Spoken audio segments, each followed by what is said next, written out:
नमस्कार। World news में आज अमेरिका और ईरान के बीच जंग चल रही है। लगातार एक दूसरे पर हमले हो रहे हैं और अब अमेरिकी राष्ट्रपति डोनाल्ड ट्रंप ने धमकी दी है कि जल्दी ही ईरान पर पूरी ताकत से हमला किया जाएगा। वैसे ईरान भी जवाब देने को तैयार है।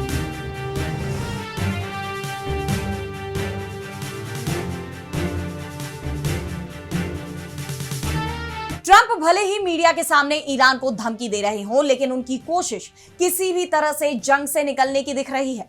खासतौर पर जिस तरह से ईरान ने अमेरिका के ठिकानों पर हमले किए हैं, उसके बाद से ट्रंप भी घबराए हुए दिखाई दे रहे हैं। इसलिए उन्होंने ईरान से डील करने की कोशिशें भी शुरू कर दी हैं। ट्रंप ने इस बार इराक के प्रधानमंत्री अली अल जैदी के जरिए तेहरान को सीजफायर का प्रस्ताव दिया था, जिसे ईरान ने यह कहते हुए ठुकरा दिया है कि प्रस्ताव पर हॉर्मुज के नियंत्रण का जिक्र नहीं है। और इस बार ईरान अमेरिका से तभी बात करेगा जब अमेरिका हॉर्मुज पर ईरान का नियंत्रण मंजूर कर लेगा। ऐसे में सवाल ये उठ रहे हैं कि क्या ईरान के सामने अमेरिका करेगा सरेंडर या फिर ये जंग जारी रहेगी। और ट्रंप जो धमकी दे रहे हैं कि वो अब सबसे बड़ा हमला करने की तैयारी में है, यानी ये जंग और तेज हो सकती है। इस पर हम करेंगे विस्तार से चर्चा, लेकिन आइए जरा उन खबरों को भी देख लें जिन पर आगे होगी बात। लाल सागर में तेज होते संघर्ष पर भड़के अमेरिकी राष्ट्रपति ट्रंप, हूतियों और ईरान को दी अंजाम भुगतने की चेतावनी। इस बीच ईरान से हूतियों को मिसाइल और ड्रोन पहुंचने का दावा, IRGC कमांडर भी पहुंचे यमन। अमेरिका ने भारत पर लगाया 10% एक्स्ट्रा टैरिफ, कहा यह जबरन मजदूरी से बने सामान को लेकर की गई कार्रवाई, कई देशों के खिलाफ लिया एक्शन। बांग्लादेश के राष्ट्रपति मोहम्मद शहाबुद्दीन दे सकते हैं इस्तीफा, पूर्व पीएम शेख हसीना से की थी बातचीत की कोशिश, विपक्षी नेता नाहिद इस्लाम ने की उनकी गिरफ्तारी की मांग। और चलते चलते में देखेंगे धरती के बाहर मिल गया जीवन, नासा की चौंकाने वाली खोज। इन सभी खबरों पर हम विस्तार से करेंगे बात, लेकिन पहले एक नजर हेडलाइंस पर। सऊदी अरब के साथ अमेरिकी राष्ट्रपति ट्रंप ने रखी नई शर्त, कहा अब्राहम अकॉर्ड्स में शामिल होकर इजरायल के साथ रिश्ते करने होंगे नॉर्मल, सिविल न्यूक्लियर डील में आ सकती है बाधा। बलूचिस्तान में BLA पर कहर बरपाने की तैयारी में पाकिस्तानी सेना, आर्मी चीफ मुनीर की नई धमकी, भारत का नाम लिए बिना ही कहा विदेशी समर्थित प्रॉक्सी को जरूर हरा देंगे। UNSC में भारत ने पाकिस्तान को जमकर सुनाया, पाकिस्तान अधिकृत कश्मीर में हो रही हिंसा को लेकर कहा यह 8 दशकों से रची गई साजिश का हिस्सा, कहानी गढ़ने के बजाय आत्मनिरीक्षण करे पाकिस्तान। चीन ने ताइवान स्ट्रेट में शुरू किया 2 दिवसीय सैन्य अभ्यास, फुजियान तट के पास डोंगशान द्वीप पर लाइव फायर एक्सरसाइज, भड़का ताइवान, सैन्य उकसावे की कार्रवाई को तुरंत रोकने की मांग। तो पश्चिम एशिया में ताबड़तोड़ हमलों का कहर जारी है। पिछले 13 दिनों से अमेरिका और ईरान की तरफ से हमलों का सिलसिला थमने का नाम नहीं ले रहा। बीती रात भी अमेरिकी सेना ने एक बार फिर ईरान के military command centre, drone storage facility, communication network, तटीय निगरानी साइट और समुद्री क्षमताओं को निशाना बनाया।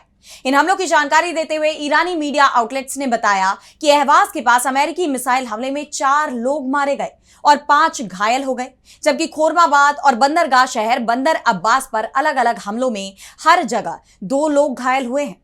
ऐसे में अमेरिकी हमलों के बाद ईरान ने भी जोरदार जवाब दिया है। उसने बहरीन और जॉर्डन में अमेरिकी ठिकानों पर ड्रोन हमले किए हैं। ईरानी सेना ने कहा कि हमने बहरीन के शेख ईसा एयरबेस पर ईंधन भंडारण टैंकों, उपकरण गोदामों और सैनिकों के रहने के क्वार्टरों को निशाना बनाने के लिए ड्रोन का इस्तेमाल किया। जॉर्डन में मुवफ्फक सॉल्टी अड्डे पर विमान हैंगर, रखरखाव सुविधाएं और आवास स्थल भी प्रभावित हुए हैं। इसके साथ ही ईरानी सेना ने यह भी चेतावनी दी है कि ईरान के हितों के खिलाफ कोई भी कार्रवाई क्षेत्रीय सुरक्षा और आर्थिक स्थिरता को कमजोर करेगी। अब जिस तरह दोनों देशों के बीच ये हमले बढ़ते जा रहे हैं, उससे पूरे क्षेत्र की शांति पर खतरा बढ़ता दिखाई दे रहा है। हॉर्मुज स्ट्रेट में जहाजों की आवाजाही भी ठप सी हो गई है, जिसकी वजह से तेल के दाम लगातार बढ़ते जा रहे हैं।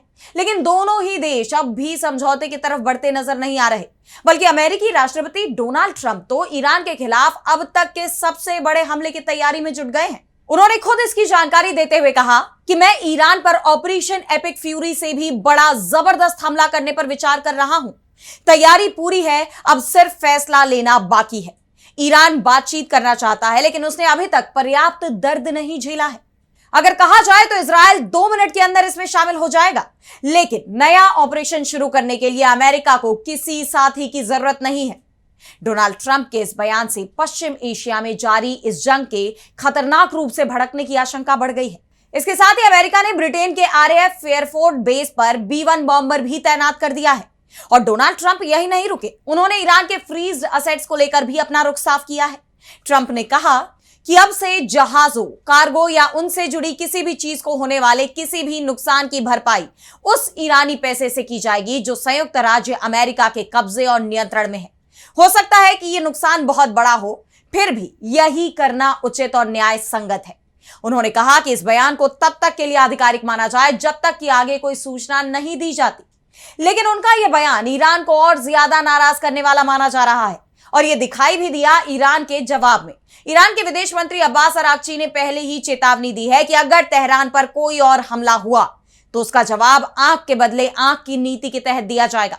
और अब ट्रंप के इन फैसलों पर उन्होंने कहा कि भविष्य के ऐसे दावों को चुकाने के लिए किसी दूसरे देश की संपत्ति जब्त करना एक भड़काऊ मिसाल है।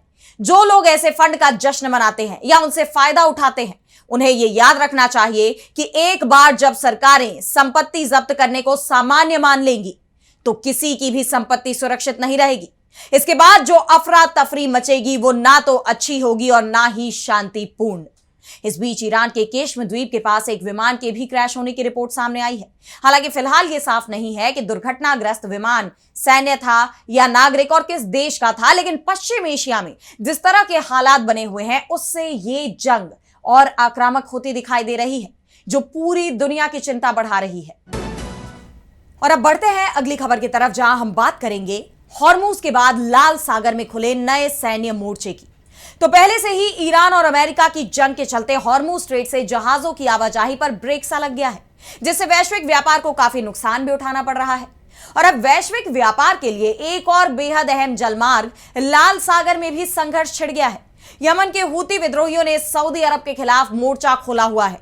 उन्होंने पहले ही सऊदी के खिलाफ कार्रवाई का ऐलान करते हुए बाब अल मंदब, जो लाल सागर को अदन की खाड़ी और हिंद महासागर से जोड़ता है, उसकी नाकाबंदी का ऐलान कर दिया था। और बीते दिन उन्होंने लाल सागर में सऊदी अरब के 2 तेल टैंकरों पर हमले भी किए। उन्होंने इन जहाजों पर नौसैनिक प्रतिबंधों का उल्लंघन करने के आरोप लगाए हैं, लेकिन इन हमलों के बाद से इस क्षेत्र में तनाव चरम पर पहुंच गया है। पश्चिम एशिया से लेकर यूरोप, अमेरिका तक इन हमलों के खिलाफ आवाज उठ रही है। लेकिन हूती विद्रोही भी पीछे हटने को तैयार नहीं है। उनका साफ कहना है कि पिछले 12 सालों तक सऊदी अरब ने जो उनकी नाकाबंदी की है, अब उसका जवाब देने का वक्त आ गया है और उन्हें ईरान से पूरा समर्थन भी मिल रहा है। पश्चिमी मीडिया का दावा है कि बढ़ते तनाव के बीच ईरान ने हूती विद्रोहियों को बड़े पैमाने पर हथियार और सैन्य मदद भेजी है। रिपोर्ट्स के मुताबिक 13 जुलाई को तेहरान से यमन के लिए एक कार्गो विमान ने उड़ान भरी, जिसके जरिए ईरान ने IRGC के लोगों और मिलिट्री से जुड़े उपकरणों को भेजा है। कार्गो में इस्लामिक रिवोल्यूशनरी गार्ड कोर यानी IRGC के 10 से 21 लोग सवार थे, जिसमें सीनियर कमांडर भी शामिल थे। इसके जरिए मिलिट्री सलाहकारों के साथ ही मिसाइल और ड्रोन का सामान भी यमन भेजा गया है। ये ईरान की अपने सहयोगी हूतियों की रेड सी में जहाजों पर हमला करने की क्षमता को मजबूत करने की कोशिश है। ये खबर ऐसे वक्त में सामने आई है जब अमेरिका के राष्ट्रपति डोनाल्ड ट्रंप ने ईरान समर्थित इन हूती विद्रोहियों को सख्त चेतावनी दी है। उन्होंने कहा है कि लाल सागर में जहाजों पर हमले जारी रखने पर अमेरिका बड़ी सैन्य कार्रवाई करेगा। अगर हूती दोबारा ऐसा करते हैं तो अमेरिका ईरान को जिम्मेदार ठहराएगा। हूती ईरान के प्रॉक्सी हैं। ईरान और हूतियों दोनों को ही बड़ी सैन्य कार्रवाई का सामना करना पड़ेगा। पिछले साल हूतियों के हमलों के जवाब में अमेरिकी कार्रवाई के बाद हालात काबू में आ गए थे, लेकिन अब वे फिर सक्रिय हो गए हैं। दुर्भाग्य से बीती रात उन्होंने सऊदी अरब के 2 जहाजों को निशाना बनाया। वहीं फ्रांस ने भी इन हमलों से हालात और बिगड़ने की चेतावनी दी है, लेकिन इन धमकियों का हूतियों पर कोई असर दिखाई नहीं दे रहा है। ऐसे में चिंता इस बात की जताई जा रही है कि अगर लाल सागर में भी जंग का मोर्चा मजबूत होता है और अमेरिका भी इस जंग में शामिल होता है तो ये पूरी दुनिया को ही संकट में डाल देगा। और अब आगे बढ़ते हैं, जहां हम बात करेंगे डोनाल्ड ट्रंप के टैरिफ की। तो अमेरिका के राष्ट्रपति डोनाल्ड ट्रंप ने एक बार फिर भारत को झटका दिया है। उन्होंने भारत सहित 60 देशों पर 10% से 12.5% तक टैरिफ लगा दिया है, जिसमें भारत सहित 17 देशों पर 10%, जबकि चीन और जापान सहित 43 देशों पर 12.5% का टैरिफ लगाया गया है। और सबसे बड़ी बात तो यह है कि भारत और अमेरिका के बीच इस वक्त ट्रेड डील को लेकर बातचीत अंतिम दौर में पहुंच चुकी है। और ट्रंप की तरफ से कहा जा रहा है कि यह टैरिफ डील के टैरिफ से अलग से लगाया जाएगा। दरअसल अमेरिका का आरोप है कि इन 60 देशों से जो सामान आ रहा है उसे बनाने में जबरन मजदूरी का इस्तेमाल किया गया है। दरअसल अमेरिका के सुप्रीम कोर्ट ने ट्रंप के पहले लगाए गए टैरिफ को पूरी तरह से गैर कानूनी करार दे दिया था। इसलिए अब ट्रंप ने दूसरा रास्ता अपनाया है। बंधक मजदूरी के नाम पर दुनिया भर के देशों पर टैरिफ ठोक दिया है। भारत पर 10% का टैरिफ लगाया गया। यूएस ट्रेड रिप्रेजेंटेटिव यानी यूएसटीआर ने बताया कि 10% वाले स्लैब में ब्रिटेन, कनाडा, इंडोनेशिया, मेक्सिको और बांग्लादेश को भी रखा गया है। डोनाल्ड ट्रंप ने इस बार टैरिफ के लिए ट्रेड एक्ट 1974 की धारा 301 का इस्तेमाल किया है। यह धारा राष्ट्रपति को उन देशों पर आयात टैक्स और अन्य प्रतिबंध लगाने की ताकत देती है जो अनुचित, बेवजह या भेदभावपूर्ण व्यापारिक तरीके अपनाते हैं। ट्रंप ने अपने पहले कार्यकाल में चीन पर टैरिफ लगाने के लिए इसी कानून का इस्तेमाल किया था। वे अदालती चुनौतियों में भी टिके रहे थे। अमेरिकी व्यापार प्रतिनिधि जेमिसन ग्रीर ने ट्रंप के इस फैसले का समर्थन किया है। उन्होंने कहा कि अमेरिका में जबरन मजदूरी से बने सामान के आयात पर लगभग 1 सदी से रोक है और इसे सख्ती से लागू किया जाता है। अब समय आ गया है कि हमारे व्यापारिक साझेदार भी ऐसा ही करें। हम उन साझेदारों की तारीफ करते हैं जिन्होंने इस मामले में तेजी से कदम उठाए हैं। सबसे बड़ी बात तो यह है कि ये टैरिफ 24 घंटे के अंदर लागू भी हो रहे हैं। ग्रीर की तरफ से दावा यह भी किया गया है कि जरूरत पड़ने पर इस टैरिफ को और बढ़ाया जा सकता है। और अब अगली खबर में बात करेंगे बांग्लादेश में आए सियासी भूचाल की। तो बांग्लादेश में पूर्व पीएम शेख हसीना की जल्द वापसी की अटकलों के बीच देश की सियासत में एक बार फिर बवाल शुरू हो गया है। हालात यहां तक बिगड़ चुके हैं कि अब राष्ट्रपति की कुर्सी भी संकट में आ गई है। स्थानीय मीडिया की तरफ से दावा किया जा रहा है कि किसी भी वक्त राष्ट्रपति मोहम्मद शहाबुद्दीन इस्तीफा दे सकते हैं। और ये दावे तब और मजबूत हो गए जब बांग्लादेश के स्पीकर हाफिज उद्दीन अहमद अपनी थाईलैंड यात्रा बीच में ही छोड़कर ढाका लौट आए, क्योंकि नियमों के मुताबिक राष्ट्रपति अपना इस्तीफा संसद के स्पीकर को ही सौंपते हैं। हालांकि जब उनके अचानक लौटने की वजह और राष्ट्रपति के फैसले को लेकर स्पीकर से सवाल पूछा गया तो उन्होंने इस पर कोई स्पष्ट जवाब नहीं दिया, बल्कि ये कहते हुए टाल दिया कि मुझे नहीं पता कि राष्ट्रपति क्या करेंगे या क्या नहीं करेंगे। राष्ट्रपति देश के सर्वोच्च व्यक्ति हैं। वहीं सत्तारूढ़ दल बीएनपी के महासचिव मिर्जा फखरुल इस्लाम आलमगीर ने कहा कि आप सभी को पता चल जाएगा। राष्ट्रपति शहाबुद्दीन का ये इस्तीफा इतना विवादित इसलिए हो जाता है क्योंकि वो एकमात्र ऐसे व्यक्ति हैं जो जुलाई अगस्त 2024 में हुए छात्रों के हिंसक आंदोलन के काफी समय बाद भी अपने संवैधानिक पद पर बरकरार है, जबकि उस आंदोलन के कारण तत्कालीन प्रधानमंत्री शेख हसीना को देश छोड़ना पड़ा था और राष्ट्रपति को शेख हसीना का करीबी भी माना जाता है। हाल ही में यह खबर भी सामने आई कि शहाबुद्दीन ने शेख हसीना से फोन पर बात की है, जिसके बाद से सत्तारूढ़ बीएनपी से लेकर विपक्षी नेशनल सिटीजन पार्टी भी भड़की हुई है। एनसीपी के संयोजक और सांसद नाहिद इस्लाम ने तो राष्ट्रपति शहाबुद्दीन की गिरफ्तारी तक की मांग कर दी है। उन्होंने कहा कि राष्ट्रपति को न सिर्फ इस्तीफा देना चाहिए बल्कि पद छोड़ने के बाद उन्हें गिरफ्तार भी किया जाना चाहिए। लोग देश के राष्ट्रपति के तौर पर एक काबिल और अभिभावक जैसी शख्सियत को देखना चाहते हैं।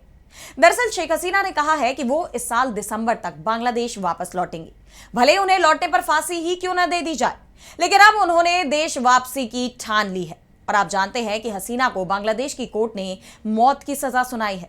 उन्हें छात्र आंदोलन के दौरान प्रदर्शनकारियों के दमन के लिए मानवता के खिलाफ अपराध का दोषी ठहराया गया है। अब तारिक रहमान सरकार इसे लेकर अलर्ट मोड पर दिखाई दे रही है, क्योंकि उसे भी पता है कि आज भी बांग्लादेश में शेख हसीना की पकड़ बरकरार है। एक वर्ग है जो आज भी उनकी वापसी के इंतजार में है। ऐसे में सरकार की सबसे पहली कोशिश यह है कि सत्ता में कोई भी हसीना का करीबी मौजूद ना हो। इसलिए राष्ट्रपति पर इस्तीफे का दबाव बढ़ गया है। मौजूदा हालात में अब सबकी नजरें राष्ट्रपति शहाबुद्दीन के फैसले पर टिकी हुई हैं। और अब चलते चलते में बात करेंगे नासा की एक ऐसी खोज के बारे में जिससे धरती के बाहर जीवन मिलने की उम्मीद बढ़ गई है। तो वैज्ञानिकों ने 49 लाइट ईयर दूर पृथ्वी की तरह एक ग्रह के चारों तरफ एक वायुमंडल की खोज की है। उन्हें पथरीले एक्सोप्लैनेट के चारों तरफ भी ऐसे घेरों के संकेत मिले हैं जो अपने तारे के रहने योग्य इलाके के बाहर स्थित है। इस इलाके में ग्रह की सतह पर पानी भी हो सकता है, जिससे वहां पर जीवन की संभावना हो सकती है।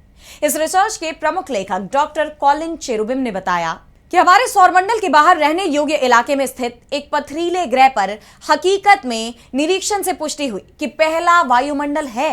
ये खोज हकीकत में रोमांचित करने वाली है। इससे पता चलता है कि LHS 1140b हमारे सौरमंडल के बाहर एस्ट्रोबायोलॉजी और रहने की क्षमता के शोध के लिए यह सबसे आशाजनक और रोमांचक प्रयोगशाला के रूप में सबसे आगे है। उन्होंने बताया कि LHS 1140b ग्रह का मास धरती से 5.6 गुना ज्यादा है और इसका रेडियस 70% बड़ा है और ये कुछ मामलों में तो बिल्कुल धरती की ही तरह है। उदाहरण के तौर पर इसकी कुल बनावट और तापमान धरती से मिलती जुलती है, लेकिन कई मामलों में यह काफी अलग भी है। यह टाइडली लॉक्ड है, जिसमें बहुत ज्यादा पानी हो सकता है और इसका वायुमंडल भी बेहद अलग है। वैज्ञानिकों का मानना है कि LHS 1140b में रहने लायक सभी चीजें मौजूद हैं। इस चट्टानी ग्रह का तापमान ऐसा है कि यहां पर पानी हो सकता है और सबसे खास बात यह है कि यहां का वायुमंडल पानी को उड़ने से रोकता है। इसका तारा शांत है, जिसमें बहुत कम ऊर्जा विस्फोट होते हैं। वैज्ञानिकों ने अभी सिर्फ पानी होने का ही अनुमान लगाया है, लेकिन अगर इसकी पुष्टि हो जाती है तो धरती के बाहर जीवन मिलने की संभावनाएं और बढ़ सकती हैं। तो फिलहाल वर्ल्ड न्यूज में आज इतना ही। देश दुनिया की तमाम बड़ी खबरों के लिए आप देखते रहिए DB लाइव और मुझे दीजिए इजाजत। नमस्कार।